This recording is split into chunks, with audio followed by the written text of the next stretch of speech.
Ladies and gentlemen, please welcome Mr. Anthony Robbins. How you doing this morning? Whoa! Grab a hug in the seats. Oh my goodness. Murphy's Law. How many are having a great time in spite of that? Say aye. Fantastic. Please grab a seat. Well, we got the warmest days with no wind, which is very, very rare here, especially on this side. And as you know, last night what happened to our air conditioning, so we, fortunately, with God's grace, normally have a program going on here called Life Mastery. People come here for 6 days. Somebody bumped into some of those people before they left here. You see them flying pretty high. They've gone through a process that allows them to focus on their body, their mind, their emotions, their relationships, their finances. But the whole week really is kind of a seduction because we bring them in to transform their body. And while they're here during that time, they eat nothing. They go on a fast. Now, it's not a total fast where your body breaks down. There are all kinds of fasts. But we give them essential oils and we give them certain fundamentals, and they do Libby's or colonics, if you're familiar with that. And they haven't eaten for 4 or 5 days, and stuff is still coming out of their system and going, where has this come from? Who's been through Life Mastery and knows what I'm talking about? And the first day or two, they're miserable. Anybody know what makes them miserable? Are they really hungry, yes or no? No, because their body's getting what it needs, and about the second day in, they realize they're not hungry. They're just pissed. And what is it? What is it? What is the part of them that's making them pissed since their physical needs are truly being met? In fact, what happens about the 4th day in, 3rd day in for most of them? All of a sudden, they have this euphoria. They wake up with causeless joy. What happens is you're no longer driven and controlled by your mind. You're no longer every moment going, I got to eat something. Because after a while, they start going, I'm not really hungry, but I got to eat something. What do you got to eat something for? Because you're bored. What do you got to eat something for? Because you're unfulfilled. Why do you eat something right now? Even though you don't need anything. Something to do. Because when we're left alone with ourselves, without enough stimulation, running full tilt, then we have to actually start asking some other questions that we're trying to hide from. Because they're big questions, and for some people, they're scary questions for most people. And until you break through that process and you get beyond your fear, and the interesting about fear is what we're afraid of is not really that bad. I would say, fear at least has a resolution. You're either afraid and you're right and you deal with the pain, or you're wrong and you don't have to be afraid anymore. It gets done. Anxiety never ends. The number one emotion that people in North America have, by the way, all the studies, is anxiety. Because anxiety is that dull thing that's eating at you all the time that you want to avoid by staying busy. And this experience this week is a different kind of detoxification. That one's physical, but you can't separate the physical from the psychological. And when they get beyond that, that's the euphoria you saw when they're leaving, out of their mind, greatest week of their life. Who would have thought not eating and, limiting things out of my bum would really make me this happy? But it does. You talk to anybody there, it's life-changing. You talk to them 10 years later, it's life-changing. They develop a regimen usually to give them a little balance at least once a year to make that happen. This experience, for some of you, I know this is not a new experience because of this being an opening. Many of you are obviously not just initiates, but you're real, blessing givers that have been here for some time, or coordinators. But I was thinking last night, this is a very different experience last night. It's not how the university will normally start. It's because it was the opening ceremonies and the auspiciousness of that and that process. So going late, doing all the things we're going to do there, and, of course, dealing with the logistics that were there. But if you're new and you're not someone who's socially conscious in your mindset, maybe you're more of an achiever or not as socially conscious, you might at this stage really be wondering what you got yourself into. Oh, I see a few of those. There they are. Like, what the hell was that shit last night? Because normally we would introduce you more gently, as we're going to do this morning, by starting with the pragmatic part of your life and really just showing you those areas. Because for most of my life, that's been my focus is, be that Trojan horse. Meet people where they live. Trying to influence somebody with what you believe in most cases, a waste of time, especially if what they already believe is a conviction. The best way to influence somebody is know what already influences them and meet their needs. And if you do that, you develop a different level of trust than if you just say stuff or if you're just enthusiastic. And some people, by the way, think that's what I am. I can remember, for example, in the very beginning here, when I first, went to India, I went to India when I was 21 years old. I went to go to a place called Ganesh Puri, and I met a really amazing man there who I had tremendous love and respect for, but I wasn't moved physically, physiologically. There wasn't a shift in me. There was just this incredible respect for this man. And I didn't go there either because I really wanted to go there. I went there basically to kind of take care of some business, and somebody else who was a big follower of this man was my business partner. In fact, they were going to go off the edge. That's why I went, really. But I was really touched, but not transformed. When I went to this time, really to see what I could do, anything else I could do to try and save my wife's life, I wasn't looking for something. But that's when you often get interrupted with what you need. And so I say that because if you're one of those people that's kind of wondering, I think I should, the mind loves surprises, doesn't it? How many love surprises? Say aye. Bullshit. You love the surprises you want. You have the surprises that you kind of hope happen, and they do, and you call it a surprise, and you're excited. But we don't like surprises that we don't want. Those are called problems. Those are called challenges. And yet, do we need those, yes or no? Well, you better believe it, because that's what makes us grow, which is one of the core essences of life, one of the core human needs. So maybe first what we should do is kind of give you your mind some expectation that's more aligned with what we're going to do. Two people came here that I just met recently, and when they arrived that morning, first thing is, tell us what's going to happen.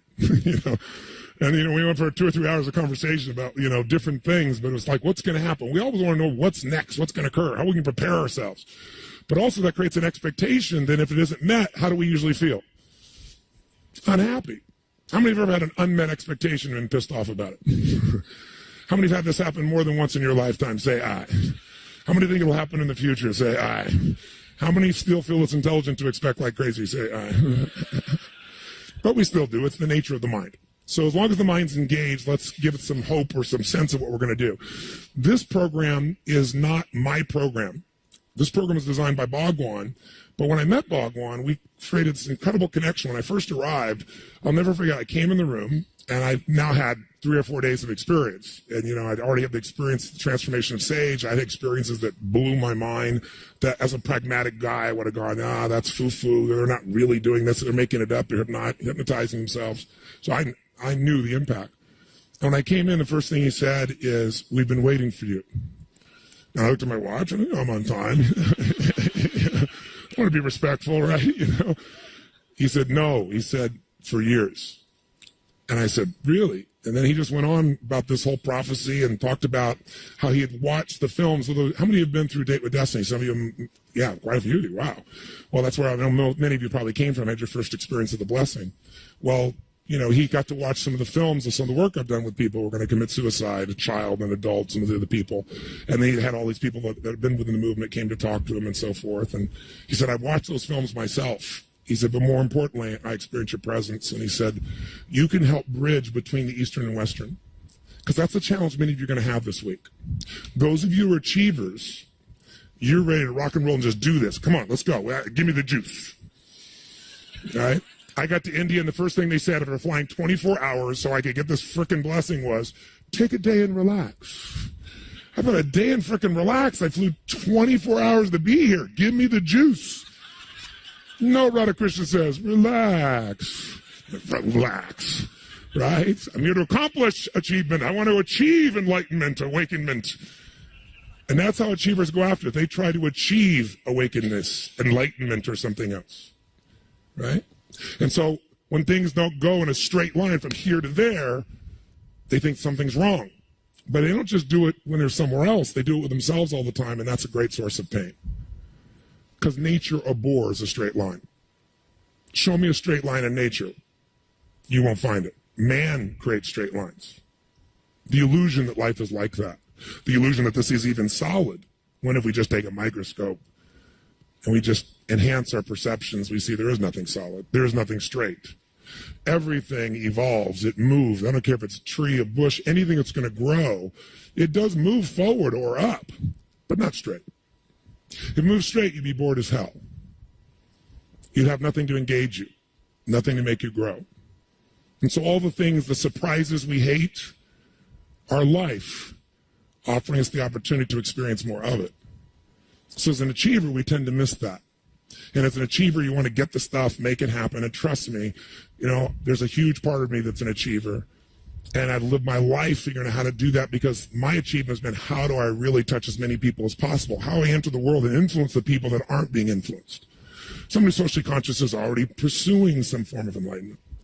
So for the achiever here, the surprises are not wonderful things, but you may discover the most wonderful thing is the surprises you don't want here. You may discover the thing that's upsetting you the most or does not fit your model of the world, your blueprint of how it's supposed to be, could be the greatest gift that's ever happened in your life because it's a pattern interrupt that can free you from the mind, which is nothing but a pattern. A pattern. Some of you here have been in programs we've got tens of thousands of people, and so you're ready, the music goes and you rock, and I'm sure a few of you here who come from the oneness community are like, what have they done? This is not spiritual.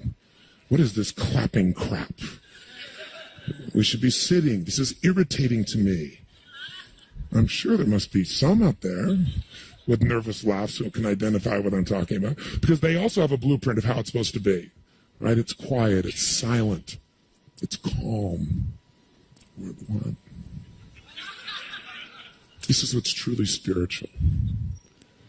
But if you watch these Dasajis, or if you're with them outside this environment, outside the traditional environment of the East, they also have a Western part of them. And I have seen it.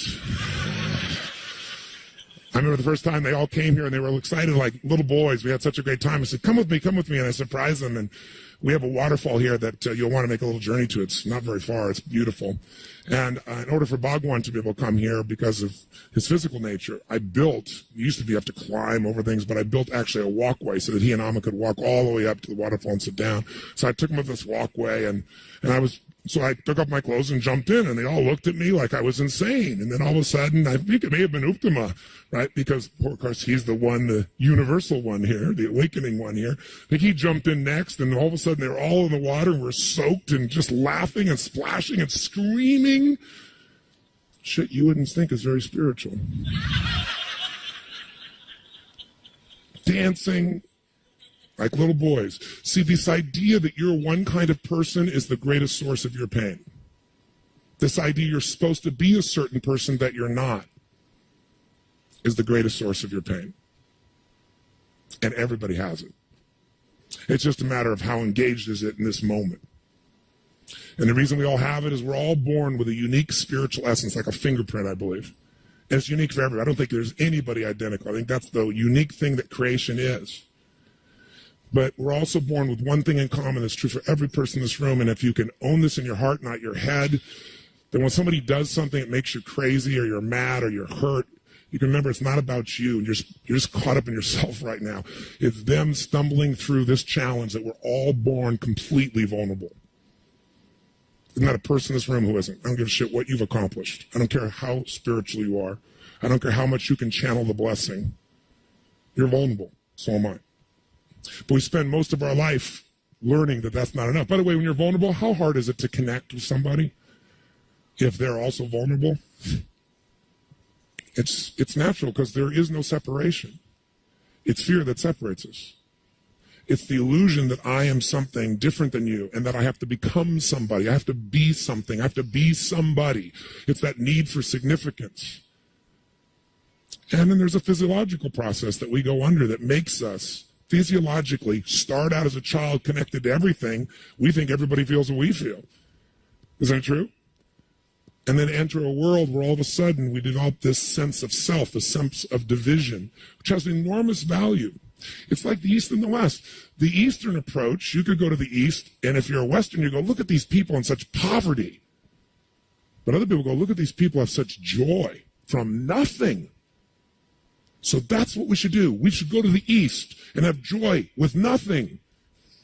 Some of Westerners go, let's slow that process down a little bit. Sounds good till I experience it. Because what most Westerners do is they go to the East and they experience a Western East. Eastern joy, Western lifestyle. Now, when you go to the, up until just recently we've made this change here and you're going to India, you're staying with 18 people. Yeah, that was a new experience for most Westerners. 21 days, interesting food.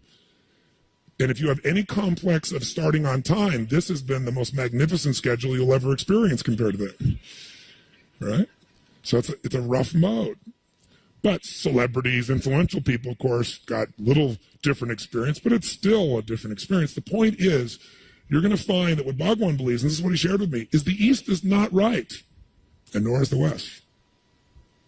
He said the beautiful thing about the West is people's creativity, their resourcefulness, their ability to use the mind to serve the greater good of humanity, to produce, to make happen, to create a greater quality of life materially, and for someone to engage their resources. It's extraordinary what the West has created. Bhagwan. He said the East has found a way to reconnect with the oneness. And as long as we're a physical incarnation, you must do both. And the illusion that one is spiritual, one is not, is nothing but your old model of the world, your old blueprint of trying to find a way a long time ago when it wasn't enough to be vulnerable. When vulnerability equaled what? Who knows what? Pain. We all experience pain. And the reason is we lived in an environment where we were completely dependent upon another human being for our survival. Isn't it true? So that person had what we call love us. When you love somebody, what will you do for them? What? Anything. Is it a trade? I'll do this for you if you do this for me. Is that what it is? And if they don't, you're pissed off and you're hurt and you're angry. No, that's not love. Love is you give it. People, I often see men or women whose best relationship is not their spouse, it's their children. Because they're not scared there. They're not afraid they're going to leave them or hurt them. Because subconsciously they know they're fucked. They're dependent upon me. Little bastard's going to take care of me, going to love me, because if they don't, I got control. So guess what? We love unconditionally our children, most of us, but we don't love each other unconditionally. We sense their vulnerability is more than our own, and so we step up. We don't sense that in our partner because of the words they've used, or the way they use their face, or the way they touched, or they said something that broke the rules of the game, like that word I just used. See, we all have these reactions because early on, you learned you had to be a certain way in order to survive. Emotionally, physically. And where did you learn that from? The greatest source of love in your life that you desired most, or you desired and was withheld, either one, has shaped your mind and has controlled the meaning of your life and the way you live even today. And you can have multiple sources. One of the earliest was whoever took care of you, because all of us here were born totally vulnerable. We couldn't survive. So someone took care of us, even if you don't think they did a good job, and even if you don't think they loved you. They did. And they loved you no matter what you were like. If you were born, and you look like a lizard, you were still loved. It's true. Fathers go, that's a lizard. Mothers go, no, that's our child, right? Why? Why do all mothers think their child is beautiful, don't they? Tell me a mother. They show this child with one tooth sticking out, face here, drooling, fat, beautiful. Why? Because they're drugged. They have oxytocin, a natural drug in their body that makes them love this child even though they look like a lizard beautifully. Real love, like give anything to that child, survive for that child. There's a cat walking around here that obviously has been really hungry, and she's nursing, and you can see she's skin and bones, but her child is totally plump. As it really touched me, I was looking there going, wow, isn't nature amazing? That's love. You don't have to sacrifice for love, but sometimes you do. Not always. The point is really simple. You learned at that stage that you had to do what to be loved as a baby. When you're a brand new baby, what do you got to do to be loved? What? What? Nothing. Nada. Squat, zip, zilch. Nothing. You spit and you're loved. You poop in your pants. Oh, green poop. That's cool. Right? You burp. It doesn't matter what. You scream. What do you got to do to get what you want? Anything. Make some noise, coo, anything. You do enough of anything, it's going to come together. But you know where we always, everyone in this room, every human being I've ever met, and when you understand this, we all are vulnerable because we all still have fear. And the fear started one day when that game stopped. Not completely, just stopped. Unconditional love stopped. Because one day that oxytocin wore off. Because any healthy mother, biochemically healthy, cannot leave their child unless they have a biochemical shift in them. So it's a fact. Men get oxytocin too when they have a child. Not as much though. Men can leave. A biologically balanced woman cannot. But there is a stage when that wears off and suddenly you do all the same things and you don't get unconditional love. You get someone yelling at you or smacking you, or the very worst thing of all, you get ignored. And that's a scary moment in your life. It's when fear enters your life, and that's when the two fears we all have show up. We all fear that we're not enough, because suddenly I was enough, and now I'm not getting any attention, I'm not getting survival, I'm not getting love. I mean, if a baby isn't physically loved, any doctors in the room, what happens to them? They develop something called what? Failure to thrive syndrome. They physically die if they're not physically loved and touched. This is how desperate we need love. It's a spiritual cyclic source of life. And then all of a sudden it's gone, so what does a baby do? You figured out a way to adapt. Maybe you screamed louder, that didn't work. But if you try to do something and you fell down, every mother knows the difference in that cry, don't they? Bam. And she comes running. And if they come running when you're hurt come running, hurt come running, hurt come running. Oh, brain goes, I know how to adapt. And now they're 40 and they still got a problem to get their friends around them all the time. They're always a victim. How many know what I'm talking about? Someone else that you know. Right? Or if no one comes, what does the baby do? Maybe the baby tries to, for the first time, wants to be connected. So the baby wants that connection, that oneness again. So the baby starts to try to crawl. And someone goes, oh my God, look at Kathy's crawling. Charlie's crawling. Oh my God. Everybody comes, all this attention. Boom. What happens? An achiever is born. In that moment, I always figure out, what do I need to do so that people know that I'm enough and they will love me? Who knows somebody that you could relate this to? Somebody else. I know somebody else. Or one day a baby's not being paid attention to and they finally give up and they just go and people start to laugh.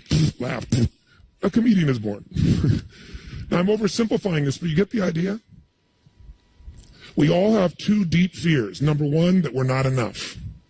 There's no human being on earth that doesn't have it. I've been with 3.5 million people, almost 4 now, from 100 countries, from presidents to kids, people in prison, people addicted to drugs, people that are leading, athletes, I don't care who it is. They all, in the quiet moments, have this fear they're not enough. They may not have it right now in this moment, because right now, their life conditions kind of match how they think it should be.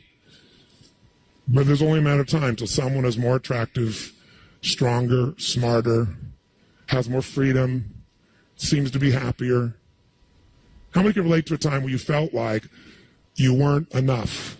Smart enough, attractive enough, playful enough, spiritual enough, something enough. Who can relate to this? Say, I. Those moments, what do they really feel like when you really engage them? They're scary. That's that sick feeling in your stomach. Because the real fear below it, the deepest fear is if I'm not enough, I won't be loved. Because we don't have unconditional love anymore. Now if you just, not everybody laughs and comes and runs. You know, it's okay to poop in your pants, but if you're 40, we got a problem. You know? Right? When you're a child, when you're a baby, you got fat cheeks, you're really fat, you're considered to be what? Cute. Try that when you're 50, see if it works for you. Okay? The rules change completely. And we all know that inside. And it freaks us out inside. So that fear, we compensate. And early on, when we got this taken from us, we learned that we had to be a certain way to get that source of love to give us that connection again, give us that love. We had to be significant enough to them, some way. If we couldn't be significant in a good way, be significant in a bad way, break something, drop something, anything to get that connection, that at least something approximating moving towards oneness again. No more separation. Separation equals suffering, pain. Who was the greatest source of love for you? Your mother? Your father? Maybe you didn't know your mother or father. A grandma, grandpa, uncle and aunt? Someone who adopted you? Someone who took care of you? Whose love did you crave and not get enough of? if anyone's. You want to know what controls your life? Think about, who did you have to be for that person? How did you have to be?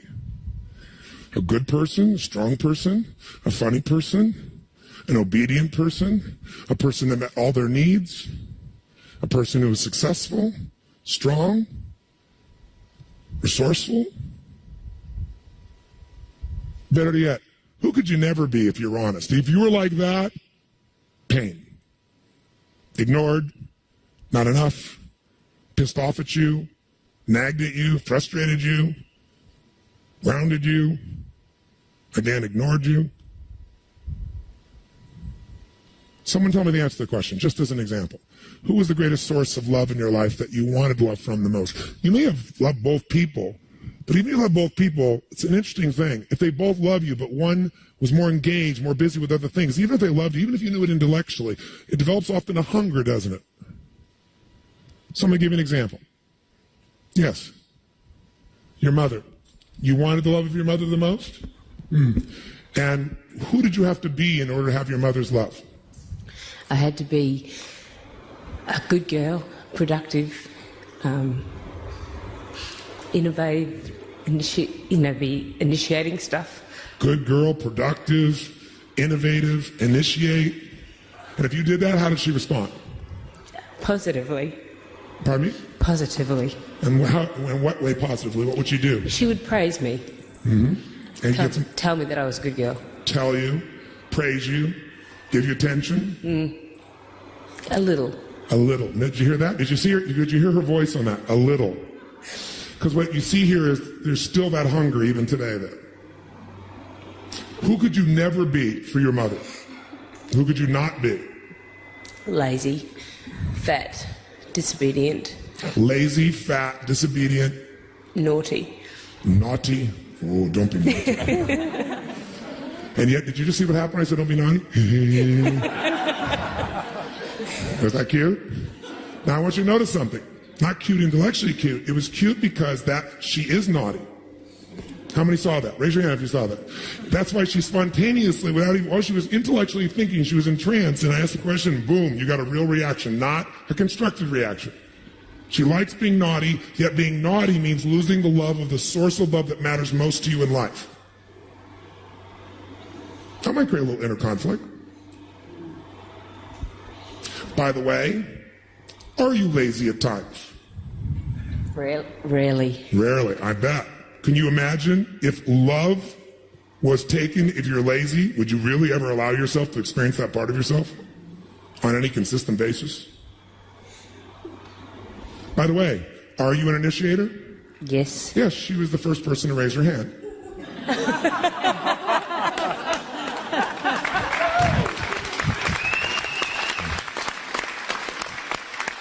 Are you innovative?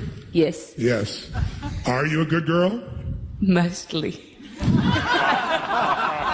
you hear that nice little conflict going on there? Right? Are you overweight? And I'm not saying this in a harsh way, because what you have to know with me is I want you to get to the truth. I have zero judgment. I'm here only to serve you. But to do that, you have to go to the truth, even if you don't like that in your rules. How many follow what I'm talking about? If you know me, you know that I'm not here to hurt anybody. Are you overweight, though? Yes. How's that work for your mom? It doesn't. Is it a source of conflict? Yeah, it does. She feels, her words to me is that she's felt like a failure because I'm fat. She feels what? I'm sorry. Like a failure because I'm fat. She's a failure because you're overweight. I don't know that fat is accurate or not. Maybe it is. I don't know. That's for you to decide. But you're definitely overweight. Your body's not being served 100% physically. By the way, that might create a dynamic inside that if you know there's a point you have to be a certain way, a certain way, a certain way, and it's so stressful, you might eat as a way to get out of that state. Because when you eat, it immediately changes what we call your physiology, which is, by the way, what we're going to do here in a different way without a downside, with a blessing. So it's a way to try to get out of those internal battles that can't be resolved. How much do you want love, my friends? I don't know about you, but I would die for it. That's why I do what I do. I used to get up on stage because I'm such a lover. I wanted to give every ounce, and I thought if I sacrifice enough, this was my blueprint, you sacrifice enough. I learned this from my mom. If you sacrifice, if you hurt, if nothing works, if you get nothing, and you keep doing these things for me, then I will know you really love me. You weren't just saying it. But I'm such a love bug. I didn't just want my mom. I wanted the whole world because I was hungry for it. Very hungry. And so I found this cool thing. I found a way to help myself, and my friends saw what happened to me when I was a kid. I'm talking 15, 14. First thing was reading losing weight because I was overweight and always small. 5'1" in high school. First year in high school, true story. I'm now 6'7". I tell the difference is personal growth. It's true though, I grew 10 inches in a year. I had a tumor, it's a different story. Tumor I was even unaware of, pituitary tumor in my brain made me grow 10 inches in a year. But the point of the matter is, my friends saw I lost this weight and they asked me, and I wasn't, a popular kid. I had my little buddies, and none of us were really that popular girls, and I was always the girl's best friend. I hated that shit.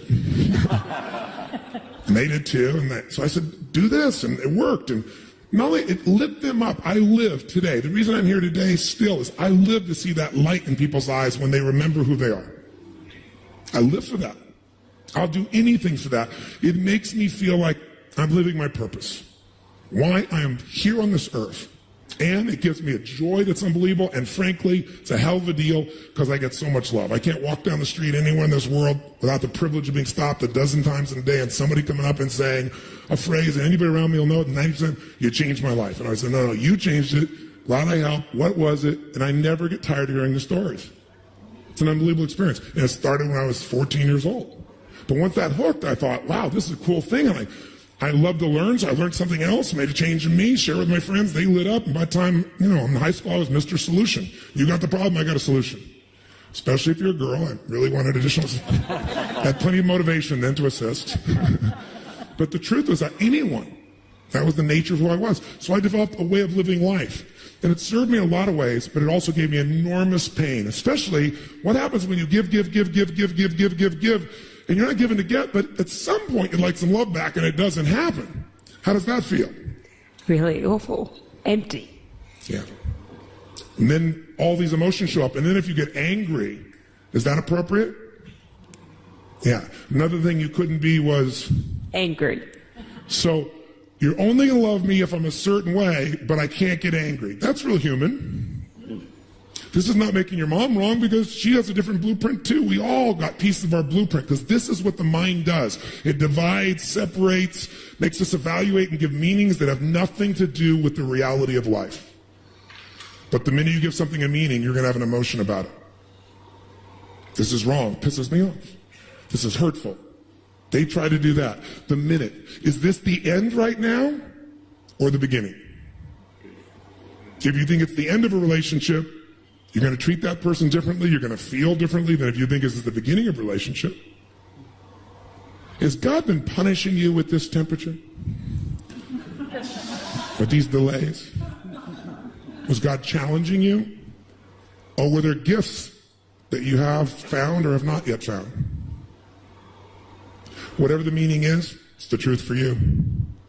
Because once you make it, you feel it. Once the feeling happens, biochemical storm takes over, pleasure storm, pain storm, but some storm. And then your behavior comes out of that. And then that gets evaluated. So we're all born in this unique place, and we all learn there's a way we need to be. And by the way, we work hard to be it because love is survival. Remember, babies not physically held, they die. Love is survival. Love is life. Love is oneness. When you are totally in love, you disappear. Isn't it true? People talk about meditation. I never was interested in meditation. It's a meditation. Well, I'm with somebody I love, and we're going back and forth, and you're helping somebody. That's my meditation, because what happens in meditation? Same thing as in love. When you're totally in love, the first thing that happens is time disappears. True or false? True. Isn't it true? Even if you love what you're doing, time disappears. If you love who you're with, time disappears. If you're loving the experience, time just doesn't seem to exist. Time flies. How long's a long time? A minute, an hour, 6 months, 20 years? Depends on whether you're enjoying it or not, right? A minute can feel like an eternity. Hours can go by and go, where'd the time go? It has nothing with the experience. It's the meaning you give it. Meaning equals emotion. Emotion is life. Because everything you do comes from that fuel. Even if you're a purely intellectual creature, you're still evaluating what will give you pain or pleasure at some level unconsciously. But the weird thing is, we're running all this off a system that got designed a hell of a long time ago. And it can't possibly be all of you. And here's where the real problem is. We feel alive when we no longer feel separate. But how can you ever connect to another human being, no matter how much you think it's them that's creating your pain, when you are not being all of yourself? When you are not one with your whole self. And we all do this because we're vulnerable, and we learn these parts of me are good, these parts of me is what I need to be, and you work hard at it, and you are, how many of you are damn good at a lot of things you needed to be in order to get love? How many would say that would be fair? How many of you avoid those things you were not supposed to be for the most part? Let me see, even today, at an unconscious level.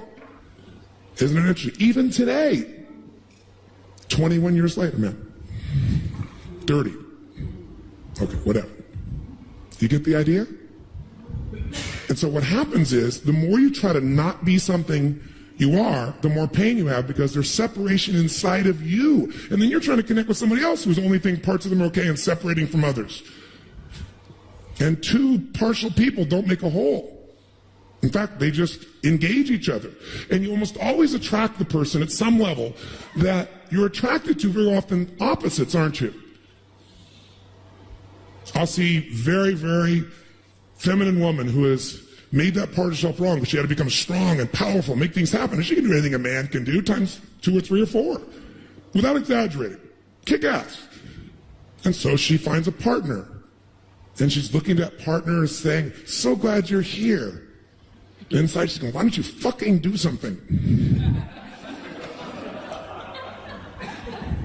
But why? She's attracted the part of herself that she's denied, the part of her that could actually do nothing and be happy with it. The part of her that she makes wrong. Or maybe it's not your intimate partner, maybe it's your son or daughter. You're an achiever, right? And so you want a child, a boy or girl who's going to be this incredible achiever, and they sort of do it because they want your love, but they just don't seem to have the same fuel you've got. They're not as driven as you, are they? Oh, good guess with you, sir, wasn't it? And it makes you freaking crazy. What have I done wrong? Why does this child? It's because I spoiled them. No, it's because you've not accepted that part of you. You don't have to do nothing, but if you could get over the reaction to it, if you could get comfortable with that part of yourself, you'll see a change in that relationship. More importantly, you'll see a change in you. It's like God or the universe is always trying to send you whatever part of yourself you've denied. And every human being we meet is there to bring us back to oneness. And ourself first. If somebody, I'll tell you what makes me crazy, because my whole model's about giving, right? Gotta give, give, give, give. Who do you think makes me crazy? People that take advantage of people. I want to kill them. My big heart comes out. Kill them. How can they do this? How can they be so abusive? How can they be so hurtful? How can they do this? Well, it doesn't match my model of the world. And for a long time, guess what? How many of you have a model like this where you have to always be the giver? Like, go to dinner, even if you have no money, you're paying for the meal, or you're always trying to figure out, and you always try to make sure you give more than you get. Who fits this model? Yeah, several of you. So how many of you have found you attract people that are more than willing to take you up on this offer? This went on for me for years and years and years. And finally I went, it's not them. There's a lesson here. So at first I thought the lesson was avoid those kinds of people, have more perception, right? Or you don't do business with them. Certainly they're not my friends. But one day I figured out, what my problem is? My problem is I really am a person that's taking, because I'm taking away the opportunity for other people to give.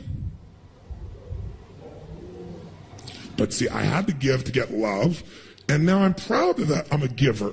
I love that part of myself. But to always do it every moment, it's out of balance. So do I have to become a taker to balance myself and be one? You don't take the behavior, you take the energy. into yourself. And what the lesson of that is, someone who can do that can receive. One of my sons is very driven. One of my sons pretends he's driven. And I love him so much. And he and I are the same, he's got a heart like this. I mean, he really does. No bullshit, no, when no one's watching, that's when you know how somebody's really like, right?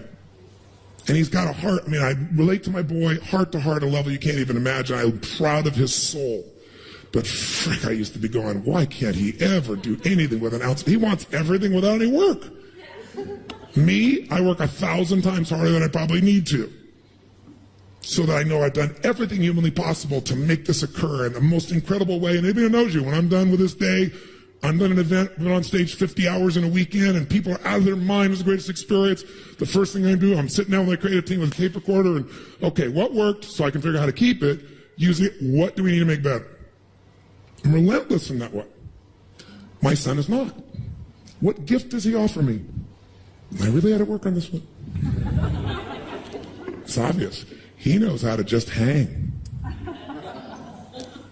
And for oneness, I had no such experience in my life. None. That was the most profound thing. The first time I experienced it, I didn't move for 45 straight minutes. It was like, my wife said, this is a miracle.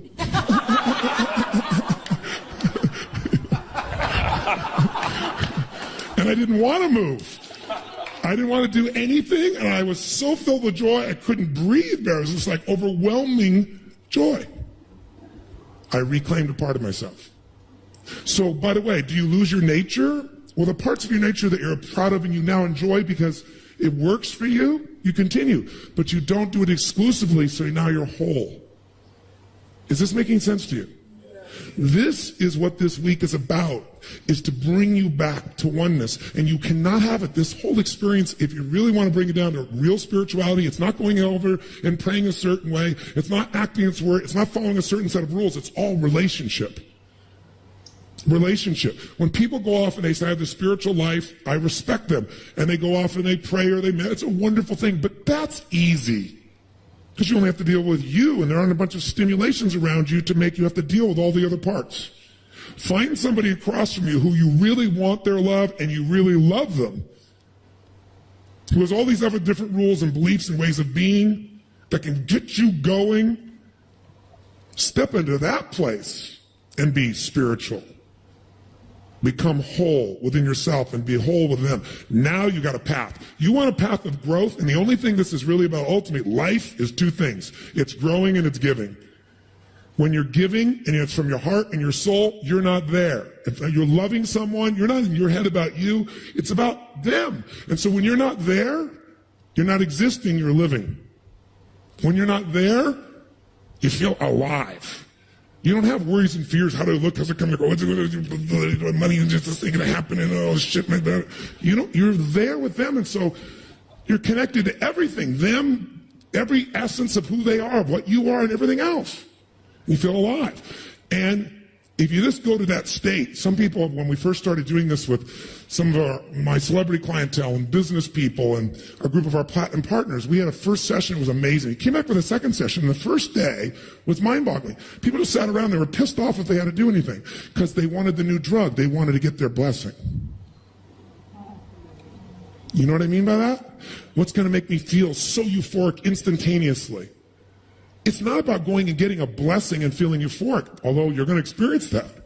Some of you each day, different ways, some of you more days than others. Some of your mind will be trying to compare to the one before, and this will be as good until you finally surrender and just experience what is. But I'll tell you what's really interesting. The purpose of this is to get to a place where you have an insight, you have an experience, you have a unification with yourself. If all you have is a state, you can do that with drugs or alcohol or food or sex, and those are all wonderful things in different uses in different ways. In the right context, the right environment. But this is a tool for you not only to feel this euphoria, but while you're there, to begin to have experiences that connect you to the truth, the real reality. If you use it that way, then you have both the joy, the euphoria, the connection, the experience, and you have the growth. And if you grow, you have something to give. And you have something to give, you're back alive again. How many see what I'm saying here? So there's nothing wrong with looking forward to the state, but if that's all you do, I see people. There's a lot of people who are socially conscious. They're not really truly socially conscious. They're looking for the next hit, the next thing they can do to feel good. Whether they gave up achieving business-wise, I'm done with that, or that's not the right thing. What they're trying to do is achieve enlightenment, like it's a goal. This is not a goal. It's life. So the journey of the next few days, you're going to go through an experience of an eightfold path that can help you get out of suffering, which most people say, I'm not suffering. Most people live with suffering management. Food is a way to manage your suffering. This woman is a beautiful soul, but if you can't see she's suffering, you must be inside yourself right now, not with her. Beautiful soul suffering. A woman who give her heart, very obviously, pure giver, not a selfish woman, but then beats herself up because after a while she's tired of having to be a certain way for somebody else and not just be myself, and then she'll get angry. Well, but if I'm angry, I won't be loved. And she's got this mother who drives her crazy. God's greatest gift to her, this mother, this bitch. How could she? Because while she got her to go on one journey, her growth is to come back. Think of it this way. When you're born in life, you're born with a spiritual essence. And in the American Indian culture, there's a belief system. And there's that life's path looks like this. You're born with this essence, and then because of a variety of outside sources and your vulnerability, you start the path of life. And as you walk life's path, and you keep walking and walking, going through and responding to life's experiences, you get further and further away from your essence of who you really are, and more unhappy as decades go by. But if you're really lucky and smart, if you have really the ability to have an intent to grow, to really grow, and to give, to evolve spiritually, emotionally, whatever the case may be, and if that intent is followed with action, you don't just think it, oh, I thought it's going to happen. Thought is energy. Focus is energy. But it takes physical action as well. I got to do something. And if you're lucky and you have the third piece you need, some divine grace. All of us have had it sometime, if we noticed. And if we notice the divine grace and we appreciate it, it expands. If those things happen, we have a lucky moment in our life where we have an awakening. And in that awakening, guess what happens to our life path? We reverse it. And we spend our life going back closer and closer and closer till we arrive back at our essence. And the way that's going to happen is going to be today in this morning session, getting you clear about what is controlling you. If you want to influence someone else and you're a leader, a mother, a father, a friend, a business person, I don't care what kind of leader. Someone who's got influence. If you really want to influence people, you have to know what already influences them. If you want to influence yourself, you better know what influences you already. So I'm going to show you a model for that. I'm not saying it's the right thing. It's a photograph of life, but I think you'll find it useful. You can judge. Give you a few tools. And then I'm going to give you another tool that'll help you kind of evaluate why at different levels of consciousness you look at life so differently. How many have known somebody who's a certain way and you realize, and then they do something one day and you're like, what? Where did that come from? Who's had this experience before? I'll tell you where it came from. Same way where her love comes from life, the anger, the joy. Can you be spiritual and still be dark? Yes or no? Can you be funny and still be sad? Yes. Can you be spiritual and sexy? Yes. Can you be quiet and loud? Yes. Did you notice how few people said that time? Did you hear that? All the assumptions we have are where our pain comes from. But we don't want to go into them because A, we don't know how to go. It's overwhelming. I'm hanging on to what I got. So we manage our suffering with television or movies or problems or business or our children. Here you're not going to manage your suffering. Here you're going to experience your suffering. The thing you're trying to avoid, because once you experience it, no matter what the experience is, it'll turn into joy.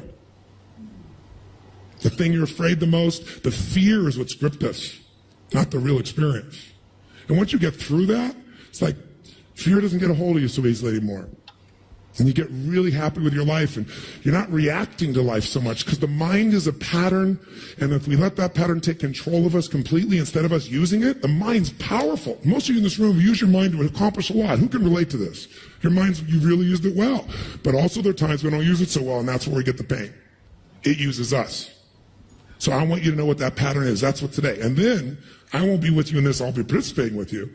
But there'll be one other session where we're going to go deeper into really discovering all of your personalities. Scary thought for some of you. Exciting for others. With Sage, I've named them all. Because when I first met her, I was like having a conversation. All of a sudden, this other person would show up. I'm like, who the hell is this?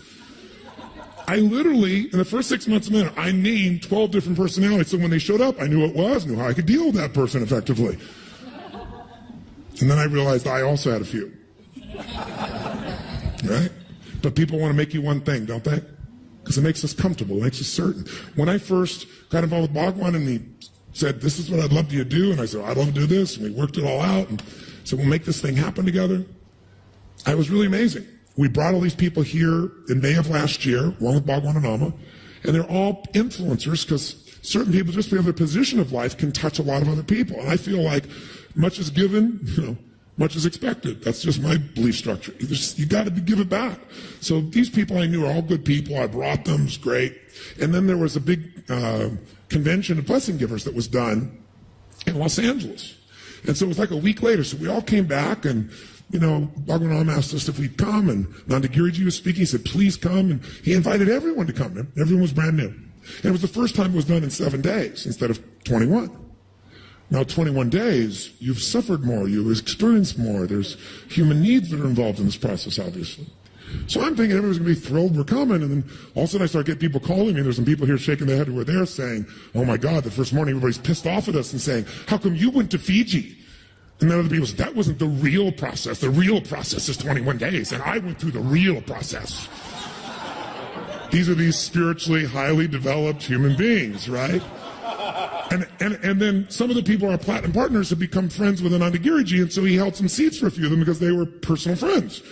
And, some people, how come they're sitting in the front row? And then the stories about me were mind-boggling from people I'd never met. Would you share what what happened there? Am I putting you on the spot in this moment? Would you give him a microphone? It's Ananda Giriji, ladies and gentlemen.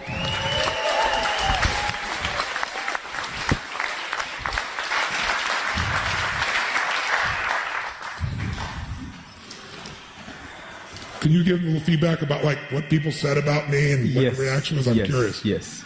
This is the personalities piece. When we're done with this, we're going to take a little stretch break. But you might want to hear this and see if this can relate in some way in your own life. Okay. One of the more popular gossips was Tonyji is here to take over the oneness movement. Yeah. And he's here to steal our contacts. I'll just give you a clue. Ours was a little bit larger database. And said he wants our email IDs, our contacts. And in fact, I was totally shocked too. I said, he needs our contacts. And another person, one person asked me, because I was explaining to them what Tonyji was, what his mission was, and I told them that none of you have ever met him. You do not know what he is. He's a very rare human being. And they asked me, are you not tired of defending Ananda Giriji? I said, no. And one lady popped up and she said, this another gossip. You do not know his past. Yeah. You do not know what kind of a person he was. And then I told her, do you know my past?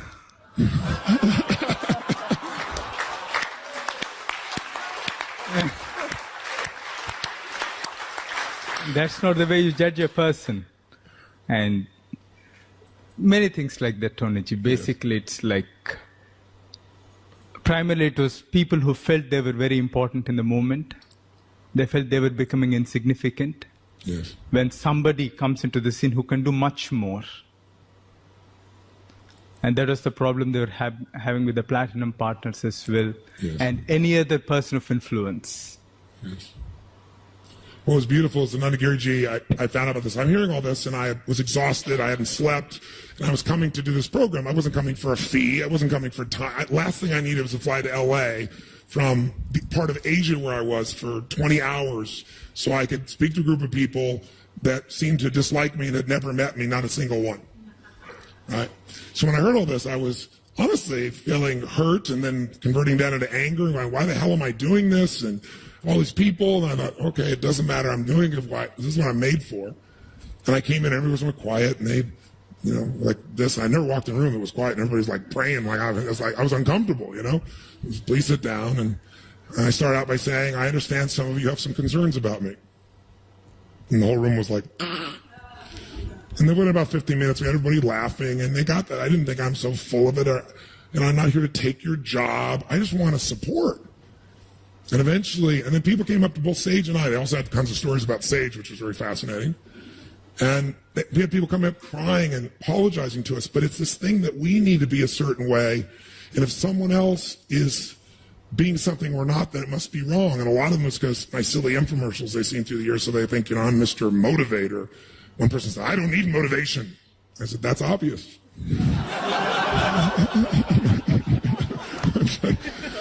Clearly highly motivated in this conversation, right?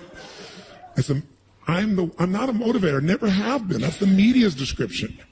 I do believe in energy. I do believe in passion. I know how to get someone who won't sit for a 3-hour movie to go for 50 hours and change their life euphorically at levels they never thought of in one weekend. But I'll tell you something. Here's what I am. I'm the why guy. That's what this week's about. Why? You clearly, I'm not here to give you motivation. My question is, what is your motive? I believe motive does matter.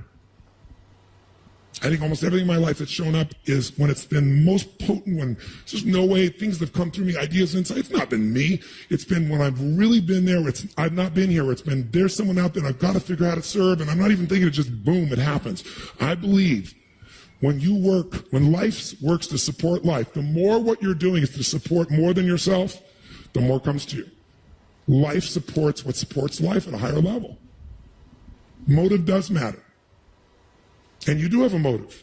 I want to know why it is you're so spiritual and yet you're so angry. Or you're so bored. Why it is that you have such beauty and such femininity and you have to be masculine. Or you're so masculine, but you can't accept that. And you always have to be feminine. I want to know why, don't you? I don't know why you say you want this, but you always do the behavior that moves you in the opposite direction. I want to know why you could be in an environment like this and still be frustrated. If you can't make it here, it's fucking over. Try your chance on the next spinning planet, because if you can't find some joy here, Bula all around you, all, you know, ocean, water, you know, I don't know. I think maybe it's time to just go. You know? If the next look on somebody's face or conversation, what they do or don't do, or the volume or not volume of the music, or the selection that someone made, or how long something goes or doesn't go, can really upset you, I'd like to know why. Because if you're really growing, the beauty of growth is you get so damn comfortable. Comfortable with a part of you that's pissed off even. Not judgmental, I'm not supposed to be that. Just amazing when you get comfortable. Comfortable with the fact that sometimes you think your mom's a bitch. Not defending it, not making it right, not making it wrong, just, wow, look at that part of me. Shit. I've seen that before. Other people have seen that before. And then you know what happened when I just sat up? You watch this woman, she just smiled from ear to ear. Look at her. Look at her right now. Look at this big grin and big smile, big laugh. You know what part she owns of herself? Naughty. Did you see that? She owns that part of herself. And so she feels joy. There was a point she didn't. She finally said, mother and a mother, naughty. There's some other reinforcement for naughty that probably has helped her in this area, right? Some other feelings of love and connection. So this week, you're going to go on a journey, and if you were going to Miss India in the past, you'd be doing this through time. This is compressed. So it's going to be long, tough, hard, go for it, playful, fun. And you can make this boring, you can make this frustrating, you can make this joyful, you can make this the greatest journey of your life. It's all up to you. It's the meaning you're going to give things. Are you going to react and let the mind's old patterns control you, or are you going to discover? And the person who'll take you on the journey besides these dasas who are going to be now working with you in small groups every day. We're going to have a morning session, and that session is going to be with Anandagiri. And Anandagiri is one of the sweetest souls I know, but I'll tell you something, he's an awakened soul. And I don't say that like a judgment, like he's supposed to be a certain way. I mean, there is an aliveness and a spontaneity and a connection to his heart that is unique. And he delivers completely different from me, so it'll fit your perfect spiritual model of quiet and slow. He talks about 1/10 my speed. You'll be waiting, he'll say one word, you'll be waiting about 3 minutes for the second one.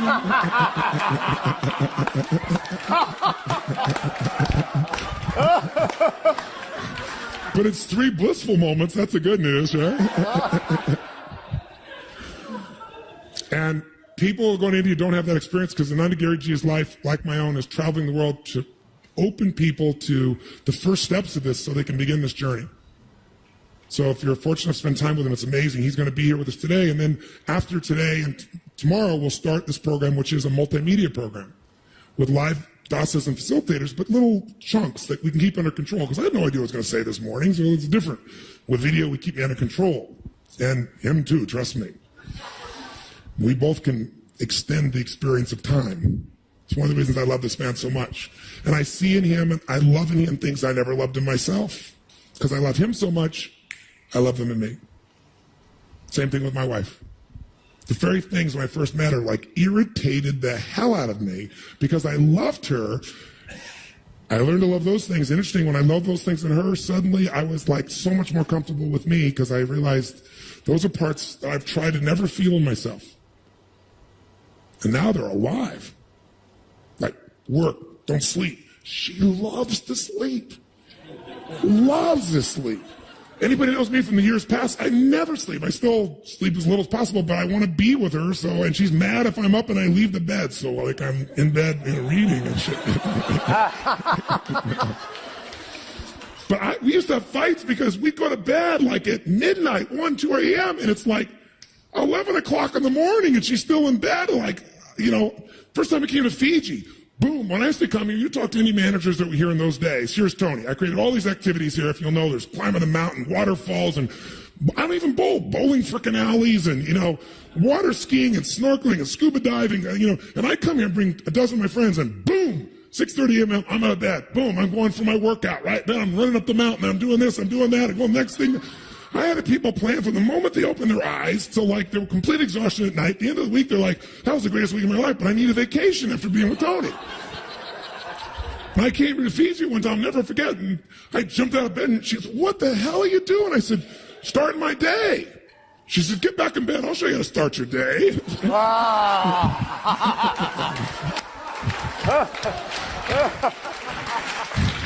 She goes, but we need more sleep. But now I'll do that. It's still not where I go first, truthfully, but I used to be angry, frustrated. I felt like sleep when you're dead was my approach.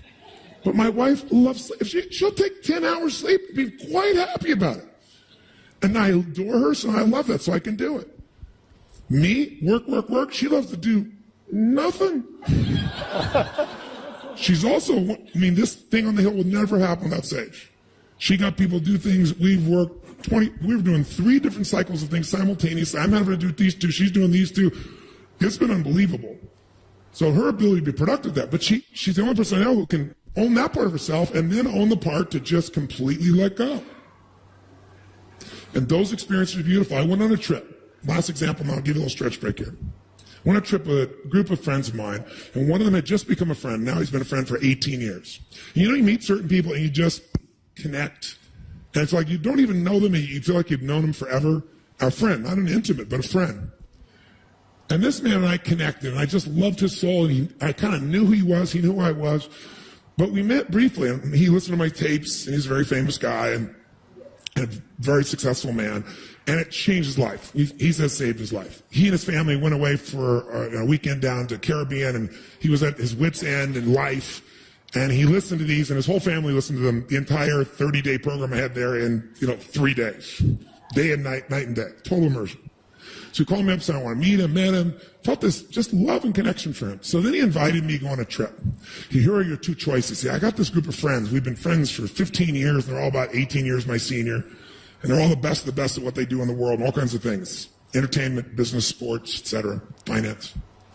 And he says, your choices are, we can go to the Olympics together on a yacht. And he listed who's going to be on the yacht. We're going to go do this thing in the Olympics back in Spain or wherever it was back then. I think it was Spain.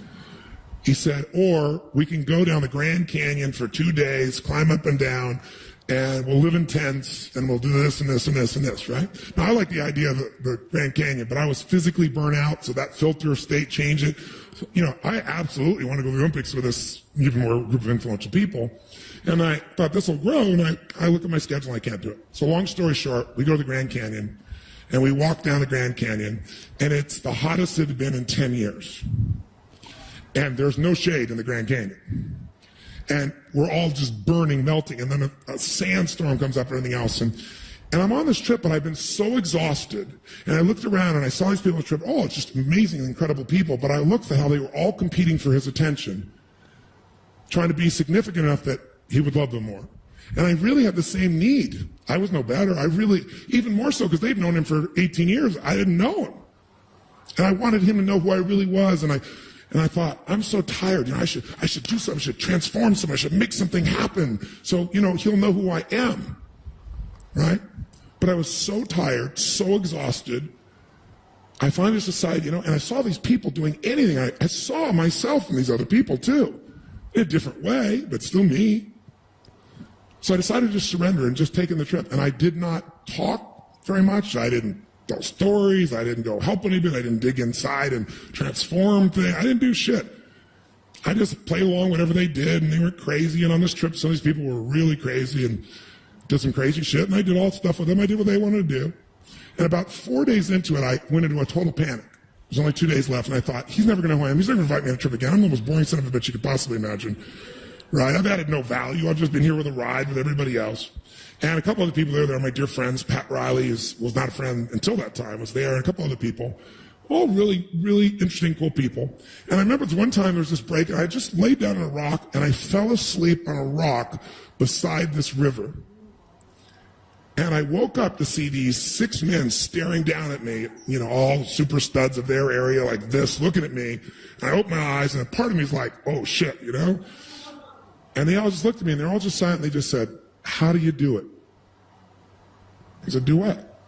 And I remember Pat being the first one. He said, none of us. We're all still doing our thing, trying to make, trying to impress each. He said these things. Impress each other, do this. He said, you seem so comfortable with yourself. You're just here for the ride. How do you do it? And I got all this respect and love as I'm thinking, shit, relaxing could be a good approach to life. They bonded me with all these people. And they got to see those other parts of me later. I thought that's what I had to be loved, to be appreciated. And also I had to give, and I hadn't given anything, so I'm worthless. Your model is old. Your model has beautiful parts you're going to want to keep. Your model has other parts that are the source of your pain. You don't want to have to manage your pain anymore. Let's go beyond it. This man's going to take you through that 8-step process, but first, you desperately need to stand up and take a break. Thank you for this morning so far. 5-minute break.